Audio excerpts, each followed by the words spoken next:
ಜಯ ಜಯ ಯೇಸುವೆ ಮಹಿಮೆಯ ರಾಜನೇ, ಭುವಿಯನ್ನು ಗೆದ್ದು ನೀ ಪರಕೇರಿದೆ.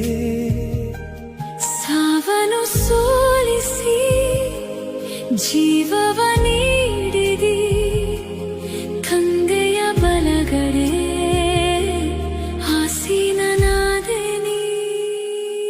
ಆಲಿವ್ ಬೆಟ್ಟದಿ ಶಿಷ್ಯರ ಮುಂದೆ ಆಶೀರ್ವದಿಸುತ್ತ ಮೇಲಕ್ಕೆ ಏರಿದೆ. ಮೇಘದ ಮರೆಯಲ್ಲಿ ಮರೆಯಾಗಿ ಹೋದೆಯ, ದೂತರ ಗಾನದಿ ಸನ್ಮಾನ ಹೊಂದಿದಿ. ಹೋಗಿರಿ ಜಗಕ್ಕೆ ಸಾರಿರಿ ಪ್ರೀತಿ ಎಂಬುದು ನಿನ್ನಯ ಕೊನೆಯ ಆಜ್ಞೆಯು. ಪರಿಶುದ್ಧಾತ್ಮನ ಶಕ್ತಿ